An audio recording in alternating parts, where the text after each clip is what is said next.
Sejam bem-vindos. Começa agora mais um Jogo Económico. A partir de agora pode seguir-nos no site e nas redes sociais do Jornal Económico, mas também na Bola TV e agora em formato podcast. A tecnologia e especificamente a inteligência artificial está a mudar o modelo de negócio no desporto e a garantir novas fontes de receita tão necessárias para a diversificação destes encaixes financeiros. Este será o tema em debate para a segunda parte do Jogo Económico. Neste primeiro tempo vamos analisar o processo de transição cheio de alçapões no Futebol Clube do Porto. Vamos conhecer o defesa que pode fazer com que o Sporting bata recordes de investimento e vamos fazer contas à convocatória de Roberto Martínez para o Europeu de Futebol que se vai jogar a partir de junho. Avançamos assim para a análise neste hat-trick.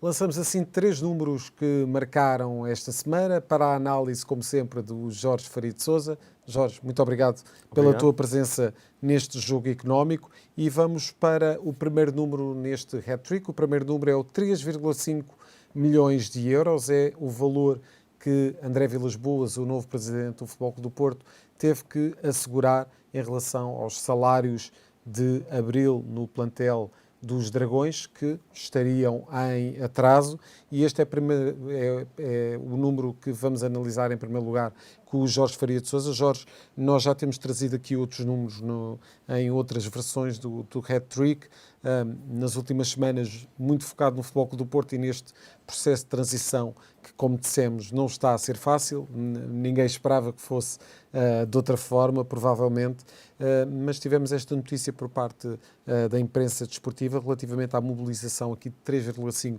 milhões de euros, um valor que terá sido repartido entre uma sociedade canadiana e uma parceria portuguesa e que terá servido para regularizar salários no Futebol Clube do Porto. Esta é uma realidade que nós conhecemos ao nível do que são outros emblemas, com menos capacidade de angariar receitas, com menos capacidade de fazer encaixes financeiros com atletas, mas estamos a falar do Futebol Clube do Porto e isto é tudo um cenário um pouco estranho, ou não, Jorge? Sim, antes de mais agradecer, cumprimentar-te, Zé, e agradecer a todos os que nos estão a seguir. Eu acho que será muito difícil para Vilas-Boas este processo de transição. É certo que é uma surpresa haver, eventualmente, alegadamente, salários em atraso da equipa profissional de futebol. É um valor ainda considerável, 3,5 milhões de euros. Haverá, até à data da tomada de posse da Sociedade Anónima Desportiva, porque recorde-se que Vilas-Boas tomou posse como presidente do clube, ainda não tomou posse, havendo Assembleia Geral da SAD no final do presente mês de maio, e portanto ainda não tomou posse da Sociedade Anónima Desportiva. Levanta-se aqui muitas questões: quem é que está a fazer a preparação da época desportiva? E porque não estando na SAD, não conhece ainda totalmente a realidade da Sociedade Anónima Desportiva. Agora, além destes compromissos de curto prazo, pode Vilas-Boas ter outro tipo de surpresas, dívidas a fornecedores, etc.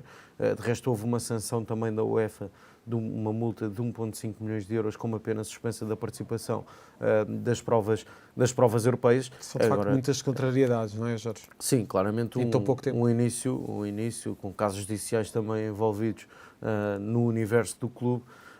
E, portanto, eu acho que será um início de mandato muito, muito difícil e com condições, provavelmente com condições financeiras e até questões de tesouraria de curto prazo, que eu acho que podem dificultar até o próprio planeamento da próxima temporada. O Porto acabou por garantir o terceiro lugar, está na final da Taça de Portugal, é certo que ainda tem esse troféu para discutir com o Sporting Clube de Portugal, mas não vai ter Liga dos Campeões, isso é uma certeza. Vai estar na Liga Europa, é certo que é um novo formato e com outro tipo de prémios, ainda assim muito longe daquilo que serão os prémios de participação numa Liga dos Campeões com o novo formato, e portanto eu acho que vai ser uma primeira época de presidência de André Vilas-Boas de grande dificuldade, um grande desafio pela frente, e veremos qual é que é a realidade que irá encontrar eventualmente até com a entrada provavelmente de investidores para poder ajudar na situação financeira da SAD. Se calhar ainda muitos adversários para defrontar e para lidar muito antes daquilo que são os verdadeiros adversários em campo. Antes de passarmos para o segundo número, eu tenho que te fazer esta pergunta. Tendo o Futebol Clube do Porto uma gestão de 42 anos para trás, por parte, naturalmente, com diferentes corpos diretivos, mas com o mesmo líder, não era de esperar que Vilas Boas encontrasse um clube mais organizado? Ou precisamente por todo esse período de mais de 4 décadas é que provavelmente terá existido aqui algum, não diria desleixo, mas alguma... Eu acho que fomos percebendo vários sinais. A situação dos jogadores como Taremi tem sido consecutivamente todas as temporadas em que o Futebol Clube do Porto não consegue renovar contrato atempadamente com os seus ativos e acaba por ver jogadores que poderia transferir por valores significativos a sair a custo zero. Acho que este era um dos sinais. Obviamente que, apesar dessas circunstâncias, o Futebol Clube do Porto até foi fazendo alguns encaixes financeiros interessantes. Recordo Fábio Vieira, Vitinha, sendo os mais recentes, o próprio Otávio quando rumou ao Al Nassr. Agora, isso foram alguns dos sinais que começaram a ser perceptíveis para os próprios adeptos, que as coisas em termos financeiros podiam não estar saudáveis.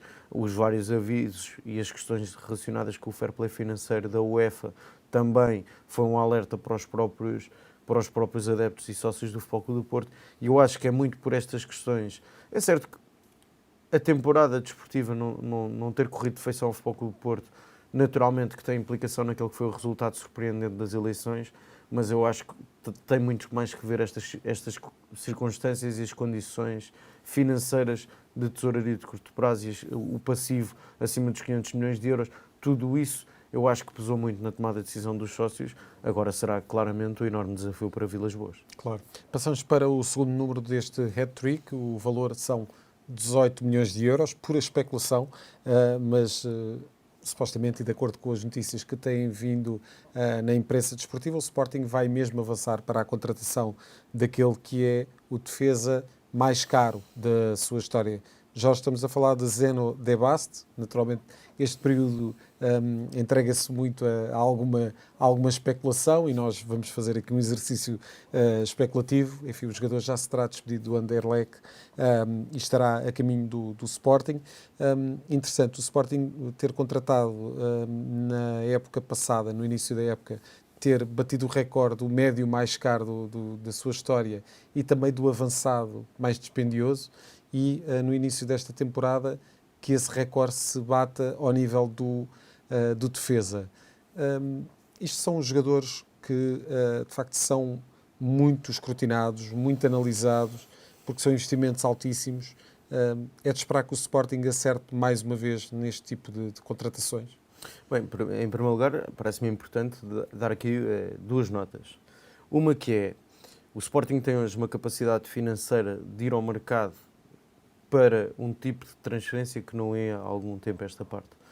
Vimos que eram valores completamente proibitivos. Vimos com o Morten Hildmann, que foram 18 milhões de euros, o próprio Victor Gyökeres 20 mais 4 por objetivos, e isso diz muito do processo que levou, o processo, diria, nos últimos 4, 5 anos, em que o Sporting fez encaixes financeiros significativos, estabilizou as contas do clube e da SAD para poder ter esta capacidade de investimento. Naturalmente, tendo sido campeão, vai ter Liga dos Campeões e entrada direta garantida. Isso é uma fonte de receita muito importante, como muitas vezes dizemos aqui, e isso permite ao Sporting, de facto, encarar o mercado de forma diferente. Eu não sei se Zeno De Bast estará ou não a caminho do Sporting, parece uma coisa certa. Não sabemos. Não estará no Anderlecht no próximo ano. Certo. É um jogador muito jovem, é um central que, olhando para o sistema do Sporting, poderia jogar como central do meio ou central pela direita, sendo ele um defesa central de pé direito. Mas é um jogador que vai ter Euro 2024. Exatamente. Porque já tem vindo a ser chamado à seleção belga. A Bélgica vai estar no Euro 2024. É um jogador que naturalmente numa fase final de uma grande competição se pode também valorizar. Não sabemos se já estará fechado ou não. Se não estiver fechado, pode ainda ver o seu valor de mercado incrementado. Agora me parece que estará de saída, não sabemos se será mesmo para o Sporting ou não. A segunda nota que me parece relevante deixarmos aqui foi até um elogio há muito pouco tempo de Ruben Amorim para o próprio scouting, quando falou da insistência sobre Morten Hjulmand. Obviamente que este tipo de transferências tem a validação do Departamento de Scouting e já o tenho vindo a dizer, o Departamento de Scouting hoje no futebol moderno tem uma enorme importância, sendo que, mais uma vez, a confirmar-se esta eventual transferência, estamos a falar de um jogador jovem e, portanto, é certo que é um investimento significativo, mas ao mesmo tempo é um jogador jovem que o Sporting pode rentabilizar e futuramente operar mais uma grande transferência. E a concretizar será o terceiro jogador mais caro deste historial do Sporting, o terceiro jogador também com passaporte europeu. Passamos para o último número deste hat-trick, o número é o 1045 milhões de euros, que é precisamente o valor de mercado da seleção portuguesa, do elenco da seleção, que foi convocado esta terça-feira por Roberto Martínez. Jorge, naturalmente temos aqui uma convocatória com algumas, enfim, com uma surpresa, duas talvez. O que é que te diz este elenco escolhido por Roberto Martínez? Ponto número 1, não vai ser uma convocatória unânime. Eu próprio tenho várias questões relativamente a esta convocatória.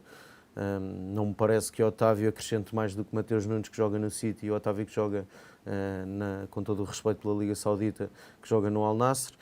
O próprio Ruben Neves, havendo um Florentino que até foi das figuras que numa época difícil para o Benfica esteve a bom nível e que poderia ser solução para a posição 6. Não percebo a convocatória de 3 laterais de pé direito, sendo que obviamente Cancelo e Dalot podem jogar à esquerda, deixando de fora Rafael Guerreiro ou até Nuno Santos, caso Roberto Martínez quisesse jogar com uma defesa a 3. Olhando para zonas mais... Há aquela questão também do Pep, perceber em que condições físicas estará. Pedro Neto, que é convocado depois de uma ausência muito grande no Wolves, foram mais de 10 jogos em que esteve lesionado, faz 13 minutos na última jornada da Premier League e é convocado, sendo ele um extremo pé esquerdo, e convocando também Francisco Conceição, que eu diria que é outra maior, que é uma grande surpresa nesta convocatória. Agora olho claramente também para esta convocatória e na minha opinião, acho que Pedro Gonçalves tinha lugar, sendo ele um jogador que pode jogar no trio da frente, pode jogar também no meio campo. A versatilidade que tem, a relação com a baliza que tem, a capacidade do último passe que tem, acho que seria útil à seleção nacional e, portanto, eu acho que deveria ter tido lugar nestes 26. Agora, independentemente... Seria uma forma de Roberto Martínez dizer que está atento àquilo que é a evolução dos jogadores que foram campeões nacionais em Portugal? Sim, também, mas acho que sobretudo se olharmos para os números que todas as épocas e a regularidade que tem tido Pedro Gonçalves, acho que é claramente um jogador diferenciado e deveria estar na seleção nacional. Há outra questão, o Totti Gomes foi sempre convocado e agora fica de fora, Danilo aparentemente conta como central, portanto há aqui várias questões que se poderia discutir no âmbito da escolha destes 26 de Roberto Martínez. Agora, independentemente dos 26 que foram escolhidos, Portugal tem uma das melhores seleções da Europa e Roberto Martínez vai ter que lidar com a pressão de ser candidato a vencer este Europeu de 2024, porque eu acho que a seleção portuguesa tem todas as condições para lutar pela conquista do troféu. E se por algum motivo, por exemplo, não passar a fase de grupos ou tiver aqui alguma dificuldade, isso já será fator suficiente para se colocar grande pressão em cima de Roberto Martínez, tendo em conta tanto valor que leva para a Alemanha? Bem, eu recordo aqui que Roberto Martínez, quando assumiu o comando técnico, assumiu também um objetivo de chegar sempre à meia-final. E é bom recordarmos isto. E, portanto, tudo o que seja não chegar à meia-final não está a cumprir um objetivo que ele próprio assumiu publicamente. Falhar a qualificação para a ronda a eliminar seria de um absoluto fracasso. Até porque passam os 2 primeiros de cada grupo e passam os melhores terceiros. E, portanto, seria uma verdadeira catástrofe quando olhamos para um grupo com a Geórgia, Turquia e República Checa. Naturalmente, eu até diria que entre estas 3 seleções o segundo lugar vai ser uma discussão muito equilibrada. Acho que estas 3 seleções vão ter jogos de grande equilíbrio entre si. Agora, acho que Portugal é amplamente superior a qualquer uma das 3. Muito bem, e por aqui já estamos a aquecer os motores para aquilo que vai ser o Europeu de 2024. Já a seguir, na segunda parte deste jogo económico, vamos falar do modelo de negócio do desporto e como a tecnologia está a alavancar esta componente desportiva. É já a seguir, na segunda parte do jogo económico.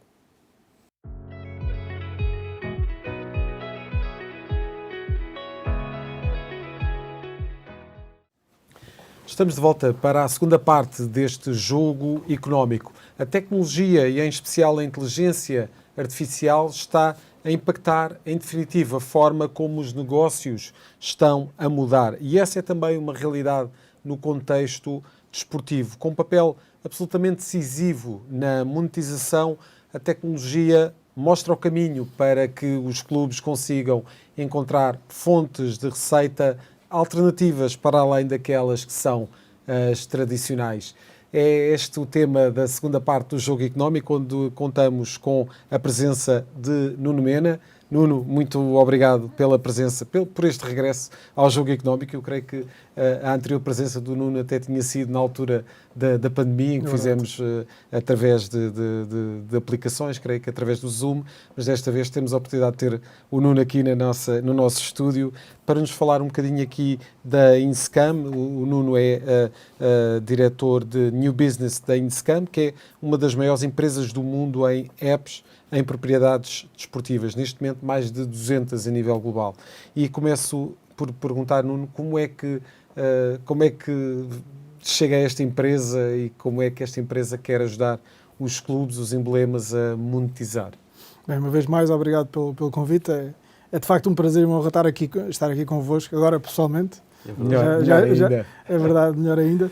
Não, nós a Inscam, como referi-me bem, somos provavelmente a maior empresa do mundo em termos de propriedades esportivas com as quais trabalhamos, sobretudo em entregarmos plataformas onde os clubes podem distribuir conteúdo, onde podem comunicar e onde podem estar relacionados com os seus adeptos, com os seus fãs e com os seus seguidores. Naturalmente, as aplicações são a parte mais visível, porque é o ponto de contacto principal com os adeptos, a web também, os sites também, mas, por exemplo, trabalhamos com os estádios e com as arenas de eventos, seja arenas como o Madison Square Garden, como o Gillette Stadium ou como eventos como a Fórmula 1, em Las Vegas ou em Miami, onde fazemos a gestão do conteúdo que passa nos diferentes ecrãs. Tudo o que passa, por exemplo, no Mercedes-Benz Stadium é gerido pelas nossas plataformas. E, portanto, aquilo que nós no final do dia fazemos é entregar quase um ecrã ou um local de consumo de conteúdo para os nossos clientes, que por sua vez entregam aos seus adeptos. Nós hoje temos, como referiram bem, mais de 200 propriedades desportivas a trabalhar connosco, 100 milhões de utilizadores dessas todas essas propriedades, basicamente nos 5 continentes, desde a costa oeste dos Estados Unidos aos All Blacks na Austrália. Portanto, cobrimos basicamente as 24 horas do fuso horário global. Eu anteriormente venho do mundo dos dados, se quisermos, também uma parte importante do negócio, a parte menos sexy, se quisermos, porque era a parte não visível para o adepto, mas que é fundamental em termos de estratégia e de gestão de negócio. E agora, porque já tínhamos feito também alguns projetos comuns, quer na Inglaterra, quer na América do Sul, surgiu o convite e com muito gosto integrei a Inscam precisamente para ajudar e para colaborar nesta expansão fora dos Estados Unidos. Os Estados Unidos é uma área, é uma zona onde claramente estamos cimentados, foi aí que nascemos, trabalhamos com as Big Five Leagues, com cerca de 80% das propriedades dessas entidades, e na Europa e no resto do mundo estamos a fazer organicamente o nosso caminho.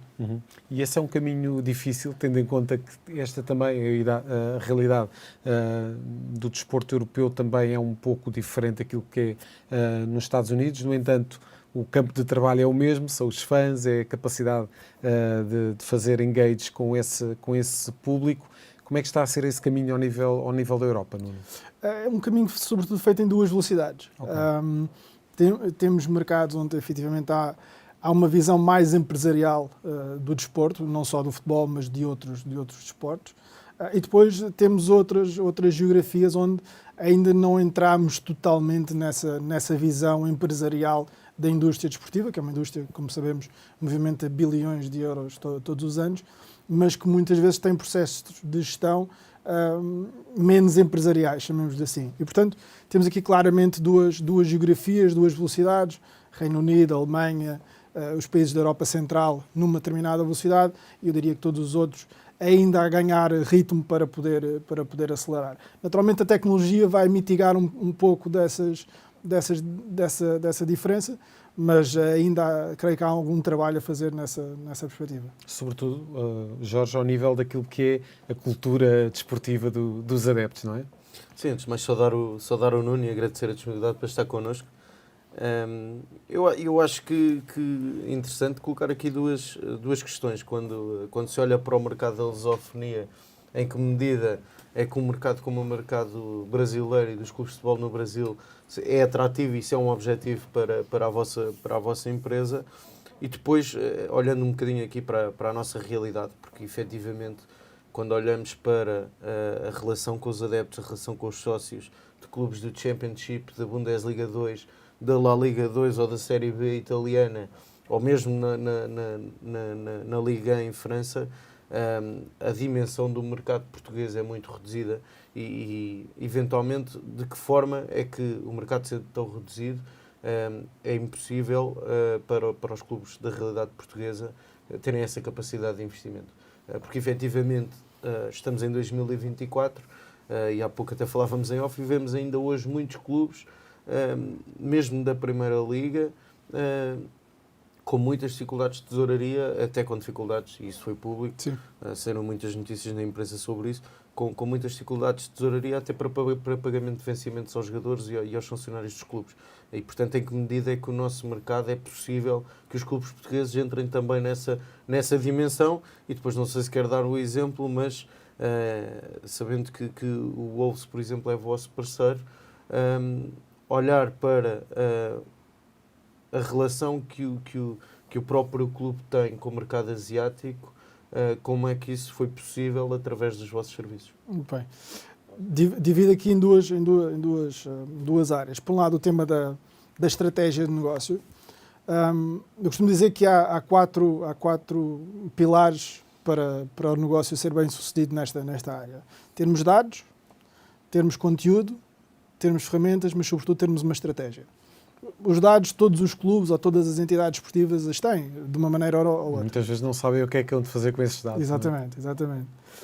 Conteúdo, existe imenso conteúdo, seja vídeo, seja fotografia, seja texto, portanto, existe.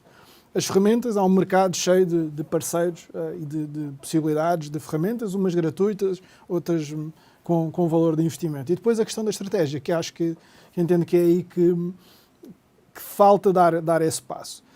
Independentemente da estratégia depois implementada ou começando a ser implementada, temos que olhar para algo que é muito importante, que é o tema da personalização. E a personalização vai no sentido de eu começar a entregar não o mesmo conteúdo para toda a gente, ou não comunicar da mesma forma para todos. Nem falo de conteúdo, falo sobretudo no tema da mensagem. Pensemos, e um exemplo muito claro é, vamos imaginar que eu tenho uma base de dados de 10 mil pessoas, vou enviar um e-mail para essas 10 mil pessoas com o mesmo conteúdo.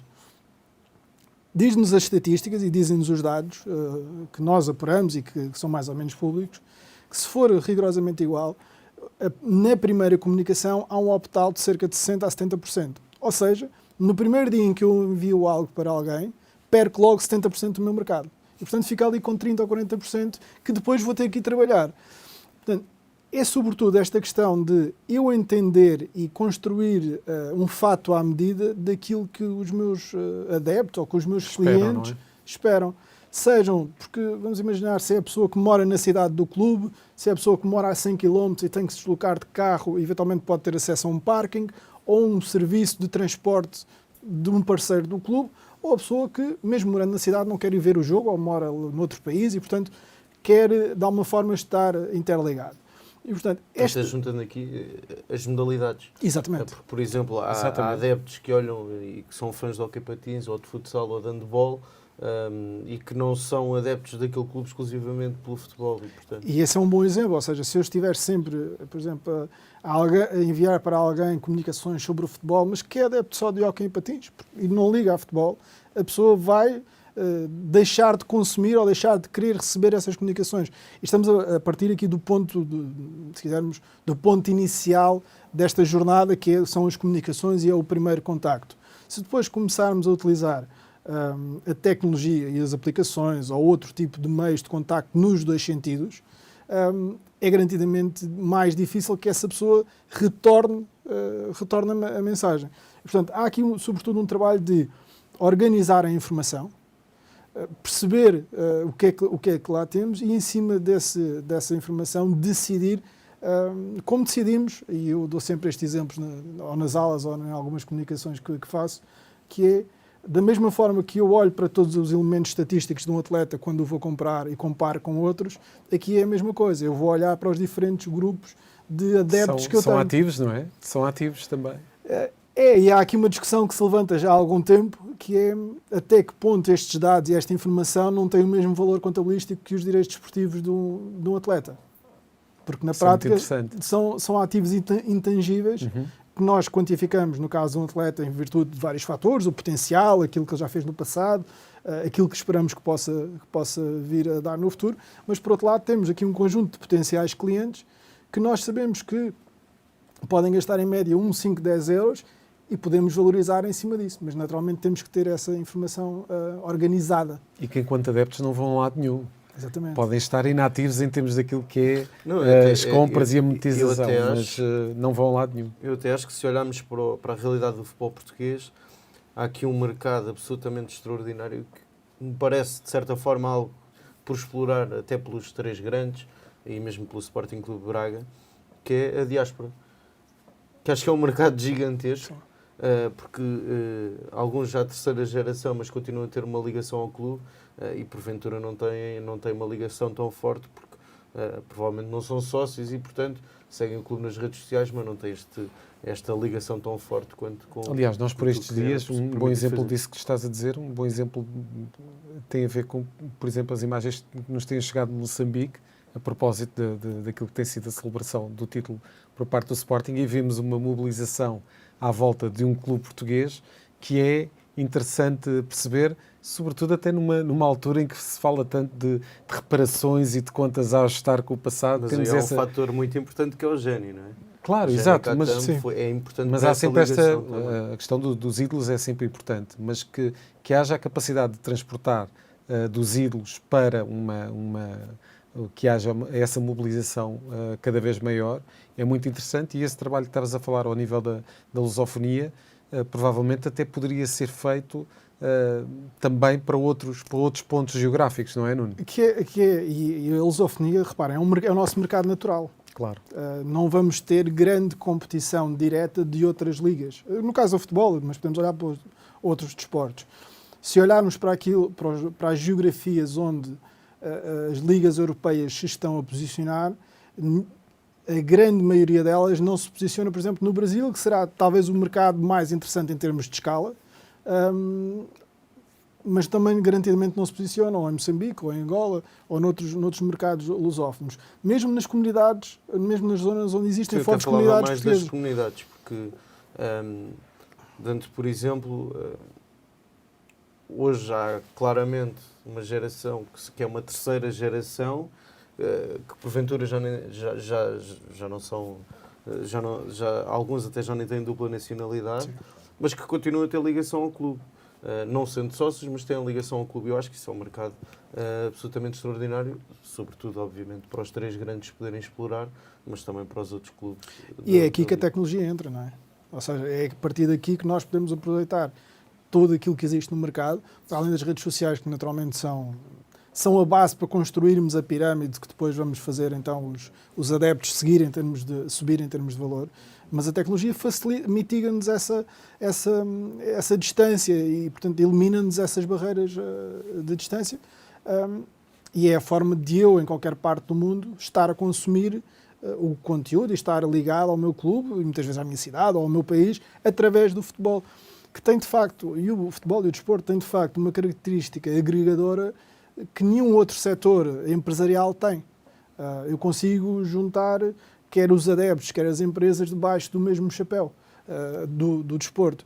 E isso é algo que nenhum outro setor tem. Portanto, e falávamos há pouco até do conjunto de oportunidades que existe em Portugal, mas até, eu diria, a nível europeu. Mas em Portugal existe muito existe um contexto que nunca houve, ou seja, temos a centralização dos direitos de televisão a entrar daqui a 3 anos. E a precisar de uma mobilização e de clubes a remar para o mesmo sítio. Exatamente. Temos alguns clubes que efetivamente já estão a dar esse passo e que desportivamente se nota também que vão começando a subir. Temos um Mundial em 2030 à porta, está aqui há 6 anos, portanto está a chegar. Portanto, temos fundos, inclusive da União Europeia, que podem ser utilizados para a melhoria de infraestruturas. Temos matéria-prima, treinadores, muita matéria-prima, muita e boa matéria-prima. Portanto, temos um conjunto de oportunidades como as quais nunca tivemos. Temos 2 bons motores, se quisermos, que a própria Federação e a própria Liga, que estão hoje muito mais fortes do que eram há 10 anos em conjunto. E, portanto, existem essas condições. Entendo, até por exemplo, comparando com a comentavas do Brasil, entendo que, tal como no Brasil, há aqui um processo de renovação de alguns quadros que vai permitir que os principais clubes, mas também os outros clubes de baixo, ou que habitualmente costumam estar menos visíveis, possam ter uma melhor performance, quer desportivamente, mas até sobretudo ao nível da gestão. Exatamente.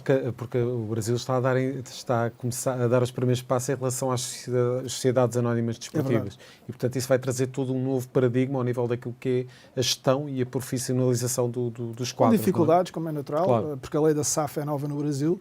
A nossa tem 30 anos e, portanto, está muito mais trabalhada e testada e otimizada, mas, de facto, estão a acelerar um conjunto de investimentos e de investidores no Brasil que vão trazer essa profissionalização, que representa um risco para nós, Portugal, e sobretudo para o futebol europeu, quando de repente depois também já temos a Arábia Saudita a desviar também um pouco do fluxo de dinheiro. Portanto, esta alteração na geopolítica do futebol, que de antes era algo mais ou menos controlado pelos clubes europeus, sabíamos que iria andar sempre aqui à volta. Agora temos um ator novo. Temos o Brasil que, de facto, se alavanca o seu potencial, cria também uma dificuldade para a exportação de talento para a Europa e, portanto, começa-nos a colocar aqui numa posição, não diria ainda difícil, mas pelo menos mais exigente, se quisermos. Para finalizar, Nuno, já estamos mesmo na reta final desta segunda parte do Jogo Económico, mas estava a ouvi-lo a falar de todo o potencial que a tecnologia nos traz. E gostaria de perguntar relativamente àquilo que é um aspecto que nós trazemos muitas vezes aqui ao Jogo Económico, que é a nova forma de consumir desporto. Sim. E mais concretamente futebol, que tem um modelo competitivo, às vezes difícil de assimilar, sobretudo pelas camadas mais jovens. De facto, a capacidade de desenvolver a tecnologia vai ser fundamental para que este tipo de desportos sejam bem assimilados pelas camadas mais jovens, não é? Sim, depende aqui sobretudo da forma como nós vamos utilizar a tecnologia, por um lado, para comunicar aquilo que é o nosso desporto ou o nosso produto, e hoje fala-se muito em produto, sobretudo aqui em Portugal, e foi visível aqui nos últimos, se calhar, 10 meses, o produto ser muitas vezes mencionado, ou seja, depende da forma como vamos comunicar esse produto, e depois depende da forma como vamos fazer chegar ao público-alvo e como é que vamos comunicar com cada um desse público-alvo e o que é que lhe vamos dar em troca. Pensemos em algo tão simples como o facto de ser sócio. O que é que para mim ser sócio de um clube hoje representa? É só a afiliação àquele clube? Para isso continuo a gostar do clube e não tenho que investir ou pagar algum dinheiro. Portanto, hoje o padrão de consumo alterou por gerações, naturalmente o grau de atenção ou o grau de consumo, ninguém está 90 minutos a olhar para uma televisão, nem nós provavelmente estaremos, mesmo no estádio se calhar estamos a olhar para o telefone. Portanto, a tecnologia vai nos ajudar a moldar a forma como entregamos o produto aos diversos tipos de clientes que temos, sejam eles individuais, sejam clientes de empresa também. Naturalmente são uma parte muito importante aqui do processo. Muito bem. Nuno, obrigadíssimo Foi um pela prazer. presença neste Jogo Económico. Nós, no Jogo Económico, somos uns apaixonados por tecnologia, portanto, o Nuno de certeza que vai voltar ao jogo para nós podermos ir discutindo como é que se vão encadeando todas estas peças de Lego e como é que elas se vão encaixando naquilo que é o futuro do negócio do desporto. Muito obrigado, Nuno, pela presença neste Jogo Económico. Partimos já a seguir para a terceira parte do Jogo Económico e para as escolhas desta semana. Estamos de volta para a terceira parte do Jogo Económico, para as escolhas desta semana com o Jorge Faria de Sousa e vamos começar precisamente, Jorge, com uma despedida emocionada em Anfield Road. Eu acho que é das despedidas mais inesquecíveis do futebol europeu e que me recordo assim de memória.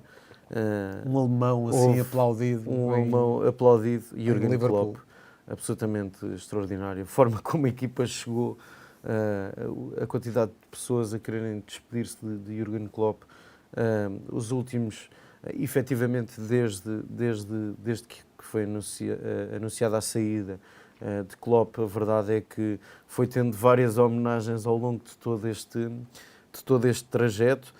Parece-me importante dizer que se Guardiola é hoje um grande treinador, provavelmente o melhor do mundo, muito deve também à concorrência de Klopp, que acho que ao longo destes 9 anos tentou ao máximo dificultar a vida ao Pep Guardiola. Que o ganha em carisma ou não? Ganha o Guardiola em carisma? É difícil, até porque são dois treinadores de grande carisma, de grande capacidade de liderança. A ligação que o Klopp conseguiu criar com Anfield é absolutamente extraordinária, mas a ligação muito próxima que tem com grande parte dos jogadores também fica muito patente nestes momentos de despedida, mas nós sabemos que o Guardiola também tem um bocadinho isso, a forma como se liga, como tem uma ligação muito próxima dos jogadores. Sim, de forma diferente, mas diferente, são dois estilos de liderança diferentes, mas têm ambos essa capacidade. E acho que para a história fica, de facto, o fim de uma era no Liverpool. Foram 9 anos, 8 títulos para Jürgen Klopp, uma Liga dos Campeões, a tão desejada Premier League, num contexto difícil na altura em pandemia, mas claramente que deixa uma marca muito forte no Liverpool. Houve aqui alguma especulação para perceber quem é que seria o seu sucessor, e até curiosamente no momento da despedida ele próprio lança um cântico para o próximo treinador, quando não para precisava, Arne Slot, quando não precisava. Quando não precisava. Agora será uma missão muito difícil para o ex-treinador do Feyenoord, onde vai ter, primeiro, este já é um plantel diferente, veremos também o que é que ditará o mercado de transferências. Agora, a herança de Klopp é muito pesada e será se calhar o grande projeto da sua carreira para Arne Slot. E o Ten Hag está mesmo ali ao lado. Vamos falar da segunda escolha desta semana. A tua escolha é precisamente o número 3. Nós este fim de semana vamos ter a final da Taça de Portugal em futebol e é o terceiro clássico da temporada entre Futebol Clube do Porto e Sporting. O que é que pode trazer este grande embate no Jamor? Olha, em primeiro lugar, espero que seja uma grande e verdadeira festa da Taça de Portugal. Acho que ambas as equipas entram pressionadas porque o Sporting quererá fazer a dobradinha que não faz há 22 anos, desde 2001-2002, e o próprio Futebol Clube do Porto, depois de uma época difícil, quer vencer pelo menos um troféu e vai lutar para vencer a Taça de Portugal. Conhecendo os dois treinadores, acho que vai ser um grande jogo, grande intensidade, grande agressividade no sentido positivo. Nos dois outros embates da temporada, o Sporting venceu 2-0 em Alvalade, num jogo onde até teve oportunidades, podia ter feito mais golos, sobretudo depois da expulsão de Pep. O Sporting criou muitas oportunidades, acabou por não ser tão eficaz quanto provavelmente desejaria. E depois há um outro jogo com uma história diferente, onde o Futebol do Porto foi melhor na primeira parte e estava a vencer por 2-0, até entrar Victor Gyökeres e num minuto empatar a partida, e portanto tínhamos que deixar também aqui este terceiro clássico da temporada como fecho de temporada no que ao no que aos clubes diz respeito, mas será, acredito eu, um jogo sobretudo muito equilibrado, mas será o tira-teimas entre os dois emblemas. E que seja uma grande festa no Jamor, um palco absolutamente impressionante da final da Taça de Portugal. Muito obrigado, Jorge. Obrigado. Voltas para a semana com mais análise neste jogo económico. Volto também para a análise dos números que contam dentro e fora das 4 linhas. Até para a semana.